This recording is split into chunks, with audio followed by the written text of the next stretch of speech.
कहानी की शुरुआत में हम एक एयरपोर्ट को देखते हैं जहां सारी फ्लाइट्स रद्द कर दी गई है क्योंकि सारे प्लेन चेबू नाम की जगह पर रहस्यमय तरीके से गायब हो रहे थे। फिर हम दो एयरपोर्ट ऑफिसर को देखते हैं जो काफी परेशान है। वो आपस में बातें कर रहे होते हैं कि आखिर सारे प्लेन एक ही जगह पर कैसे गायब हो सकते हैं। अब हम एक प्लेन को देखते हैं जो रिपेयर और पेंट हो रहा है। इसके बाद हम दो टीनेज बच्चों को देखते हैं जिसमें लड़की का नाम गिफ्ट होता है और वो अपने दोस्त के साथ टॉय प्लेन उड़ा रही है। गिफ्ट का दोस्त उसे पूछता है कि उसे जो यूके की एक यूनिवर्सिटी में एडमिशन मिला है वहाँ वो कब जा रही है।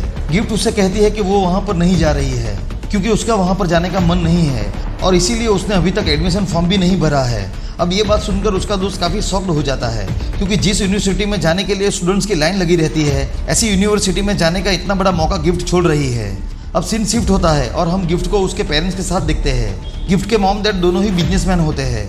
गिफ्ट के डैड बहुत ही शांत स्वभाव के हैं और उससे उल्टा उसकी मॉम बहुत ही गुस्से वाली स्वभाव की है। आज गिफ्ट का बर्थडे होता है इसीलिए वो तीनों रिजॉर्ट जाने का प्लान बनाते हैं। फिर वो सब एयरपोर्ट पर पहुंचते हैं। यहाँ पर हम प्लेन 407 के क्रू मेंबर को देखते हैं जिसमें 3 लेडी मेंबर और एक मेल मेंबर होता है।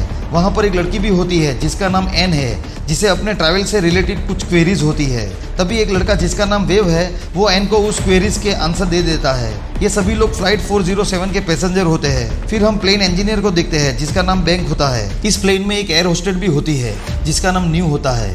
यहाँ पर हमें पता चलता है कि बैंक न्यू को पसंद करता है। इसके बाद सारे पैसेंजर अपनी अपनी सीट पर बैठने लगते हैं। तभी बैंक को प्लेन के इंजन के अंदर से कुछ आवाज़ सुनाई देती है जैसे कोई चीज़ टूट के गिरी हो। वो जब चेक करने जाता है तो उसे वहाँ एक टूल गिरा हुआ मिलता है जो इस इंजन का पार्ट नहीं है। इसीलिए वो सोच में पड़ जाता है कि ये चीज़ यहाँ पर कैसे आई।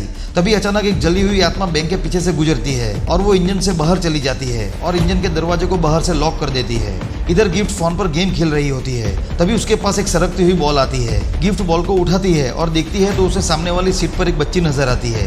गिफ्ट उसे बॉल पास कर देती है लेकिन थोड़ी ही देर में वो बॉल वापस गिफ्ट के पास आ जाती है। इसीलिए इस बार गिफ्ट वो बॉल को रख लेती है लेकिन कुछ ही पल में वो बॉल गिफ्ट के पास से गायब हो जाती है और वो बच्ची भी गिफ्ट को नहीं दिखाई देती। अब फ्लाइट टेक ऑफ होती है। उसी वक्त बैंक जो इंजन रूम में फंसा हुआ है वो वहां से निकलने की कोशिश में नीचे गिर जाता है। इस तरफ सारे क्रू मेंबर पैसेंजर के लिए फूड अरेंजमेंट में लगे हुए हैं। तभी न्यू को अपने पीछे एक जली हुई आत्मा दिखाई देती है जिससे वो काफी डर जाती है।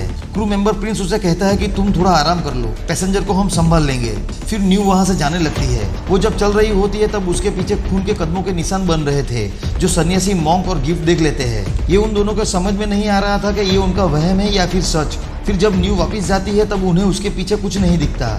इधर इंजन रूम में बैंक देखता है कि प्लेन का प्रेशर कंट्रोल सही नहीं है। वो रेड सिग्नल दिखा रहा था। वो प्रेशर कंट्रोल को ठीक करता है पर उसके सर पे चोट लगी हुई थी इसलिए वो वहीं गिर के बेहोश हो जाता है। इस तरफ प्लेन में वेव और एन आपस में बातें कर रहे होते हैं। तभी एक पैसेंजर अपनी सीट से उठता है। उसे देखकर लगता है कि वो किसी की वश में है। फिर वो फ्लाइट अटेंडेंट से लड़ने लगता है और कुछ देर बाद उसका सर एक आउल की तरह पूरा उल्टा घूम जाता है। ये देख सभी बुरी तरह से डर जाते हैं। फिर वो वहीं बेहोश होकर नीचे गिर जाता है। थोड़ी देर बाद जब उसे होश आता है तो वो नॉर्मल होता है। सभी क्रू मेंबर उसे उसकी सीट पर बिठा देते हैं। इधर बैंक को जब होश आता है तो उसे वहाँ ढेर सारी आत्माएं दिखाई देती है जिसे देख वो बहुत डर जाता है। फिर वहाँ पे अंधेरा छा जाता है। अब कॉकपिट में पायलट का असिस्टेंट पायलट से कहता है कि प्लेन का pressure control system red signal दिखा रहा है। इसीलिए पायलट उसे चेक करने के लिए इंजन रूम में भेजता है। फिर असिस्टेंट पायलट इंजन रूम में जाता है जहां उसे बैंक मिल जाता है। वो बैंक को वहां से बाहर निकाल के लाता है। फिर न्यू और प्रिंस उसकी मलहम पट्टी करते हैं। अब असिस्टेंट पायलट इंजन रूम में फिर से चेक करने जाता है। तब वो देखता है कि प्लेन पूरी तरह से सड़ रहा है और उसमें जंग लग रहा है। वो जब उसे अच्छे से देखने के लिए वहाँ की लाइट ऑन करता है तो बहुत सारी आत्मा को देखकर वो बुरी तरह से डर जाता है। फिर वो किसी तरह ऊपर आ जाता है। न्यू उसे पूछती है कि तुम ठीक तो हो ना। तब वो उसे कहता है कि मुझे पायलट को कुछ बताना है और यही बात वो बार बार दोहरा रहा था। फिर वो वहाँ से जाने लगता है लेकिन उसी वक्त वो गायब हो जाता है। ये देख न्यू काफ़ी डर जाती है। अब देखते ही देखते पूरा प्लेन बहुत पुराना दिखने लगता है और साथ में प्लेन के ज़्यादातर पैसेंजर भी बेहोश होने लगते हैं क्योंकि प्रेशर कंट्रोल बिगड़ने की वजह से सबको प्रॉपर ऑक्सीजन नहीं मिल रही होती है। लेकिन न्यू को एक ऑक्सीजन सिलेंडर मिल जाता है। तभी उसे एक आत्मा दिखाई देती है जो फूड की ट्रॉली को लेकर सबको फूड सर्व कर रही होती है। वो सबको पूछ रही होती है कि आप कुछ और लेंगे। ये खौफनाक नज़ारा देखकर न्यू के होश उड़ जाते हैं। फिर वो सभी पैसेंजर को ऑक्सीजन मास्क दे देती है जिससे सभी फिर से होश में आ जाते हैं। इसके बाद न्यू और बैंक इंजन रूम में जाते हैं। वो प्रेशर कंट्रोल सिस्टम को ठीक करने की कोशिश करते हैं। इधर ऊपर एक आत्मा हैप्पी बर्थडे कहते हुए एक सड़ा हुआ केक लेके आती है। फिर वो आत्मा एन को अपने वश में कर लेती है। एन चिल्ला चिल्ला के कहने लगती है कि उस दिन तो तुम बच गई न्यू, पर आज नहीं बचोगी। यहाँ पर हमें पता चलता है कि यहाँ पर जो कुछ भी हो रहा है उसका कहीं ना कहीं न्यू से कनेक्शन है। इस तरफ बैंक किसी तरह प्लेन के प्रेशर कंट्रोल सिस्टम को ठीक कर देता है और जब वो न्यू को लेकर ऊपर आता है तो प्लेन के बचे हुए पैसेंजर न्यू को अपने साथ रखने से मना कर देते हैं और गिफ्ट की मॉम बैंक से कहती है कि न्यू को उस आत्माओं को सौंप दो, नहीं तो हम सब बहुत ही बुरी मौत मारे जाएंगे। बैंक इस बात से राजी नहीं होता और सबसे कहता है कि अगर न्यू यहाँ से गई तो फिर मैं भी यहाँ से चला जाऊंगा और फिर इस प्लेन को ठीक करने वाला कोई भी नहीं होगा। तभी अचानक वहाँ अजीब अजीब सी आवाजें आनी शुरू हो जाती है। फिर उन्हें बहुत सारी आत्माएं दिखाई देने लगती है जिससे सभी लोग बहुत डर जाते हैं। अब न्यू को समझ में आ जाता है कि आखिर मांजरा क्या है। वो सभी को बताती है कि 10 साल पहले मेरी फ्लाइट में एक हादसा हुआ था। सभी पैसेंजरों ने अजीबोगरीब हरकतें करना शुरू कर दी थी। उस फ्लाइट में सिर्फ मैं ही जिंदा बची थी। मुझे लगता है कि ये वही भूतिया प्लेन है जो मुझे लेने आया है। फिर सभी को कॉकपिट के पास एयर होस्टेस की आत्माएं दिखती है।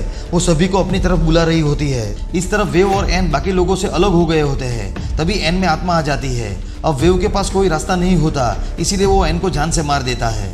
फिर कुछ देर बाद बचे हुए लोग दोबारा इकट्ठा होते हैं, लेकिन गिफ्ट गायब होती है। इसीलिए उसे ढूंढने के लिए उसके फादर, बैंक, न्यू और वेव इंजन रूम में जाते हैं और ऊपर की तरफ गिफ्ट की मॉम, प्रिंस और मिशेल होते हैं। यहाँ पर बहुत सारी प्रेत आत्माएं गिफ्ट की मॉम को अपने वश में कर लेती है। फिर उसे हर जिंदा आदमी में भूत नजर आता है। फिर वो मॉन्ग और मिशेल को खत्म कर देती है। अब प्रिंस अपनी जान बचाने के लिए नीचे इंजन रूम में भागता है, लेकिन वेव के साथ भी सेम चीज होती है और वो प्रिंस को भूत समझकर उसे जान से मार देता है। इसके बाद सभी लोग ऊपर आ जाते हैं जहां वो देखते हैं कि सारे मरे हुए लोग अब जिंदा हो गए हैं। अब एक स्पिरिट वेव की तरफ बढ़ने लगती है। वो अपना हाथ वेव के पेट के आर पार कर देती है। असल में उस आत्मा ने गिफ्ट की मॉम को अपने कब्जे में कर लिया था। फिर उन आत्माओं से बचने के लिए सभी नीचे भागने लगते हैं।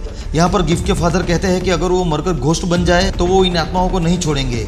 इस बात पर वो तीनों हंसने लगते हैं। तभी वो नोटिस करते हैं कि उनके हंसने की वजह से वो आत्माएं कमजोर होने लगती है और वो गायब होने लगती है। फिर वो सभी लोग गिफ्ट को ढूंढ निकालते हैं। गिफ्ट सबसे छोटी थी, इसीलिए बैंक उसे कॉकपिट के दरवाजे में बने हुए हॉल में भेजता है और वो अंदर जाके दरवाजा खोल देती है। लेकिन उन सभी आत्माओं ने यहाँ पर भी कब्जा कर लिया था और पायलट को भी मार दिया था, जिससे प्लेन नीचे की तरफ जा रहा था। इसी बीच गिफ्ट की मॉम भी मारी जाती है। अब फाइनली न्यू सबको एक और सच बताती है कि वो पिछले हादसे में काफी ज्यादा डर गई थी, इसलिए उसने दरवाजा लॉक कर दिया था। दरवाजे के बाहर एक एयर होस्टेस भी थी जो बहुत जख्मी थी। वो न्यू से दरवाजा खोलने के लिए मिन्नत कर रही थी, लेकिन उसने जब दरवाजा खोला तो उसने उसकी जान बचाने के बजाय उसी दरवाजे से पीट पीट के उसे मार डाला और इसीलिए वो स्पिरिट सभी को मारने पर तुली हुई है। फिर बैंक प्लेन चलाते हुए कंट्रोल रूम में फोन करता है। इसके बाद एक पायलट उस प्लेन को लैंड कराने के लिए कॉल पर गाइड करना शुरू कर देता है। जब प्लेन लैंड होने वाला होता है तभी वो आत्माएं प्लेन के व्हील को लॉन्च नहीं होने देती। फिर बैंक गुस्से में आकर कंट्रोल पैनल को ही तोड़ देता है, जिससे वो आत्माएं प्लेन को छोड़कर चली जाती है और फाइनली प्लेन लैंड हो जाता है। बैंक न्यू से कहता है कि हम बच गए। फिर वो उसे जल्द ही मिलने को कहकर एम्बुलेंस में बैठ जाता है, लेकिन तभी अनाउंसमेंट होता है जिसमें न्यू की लाश मिलने की बात बोली जा रही थी, यानी न्यू तो पहले ही मारी जा चुकी थी। मूवी के अंत में हम उसी प्लेन को मेंटेनेंस रूम में देखते हैं, जिसमें विंडो सीट पर न्यू की आत्मा अपने अगले शिकार का इंतजार कर रही थी और यहीं पर ये मूवी एंड हो जाती है। दोस्तों, अगर आपको ये वीडियो पसंद आया हो तो वीडियो को लाइक और चैनल को सब्सक्राइब जरूर कर देना। मैं मिलूंगा नई कहानी के साथ, तब तक के लिए take care, goodbye and thank you.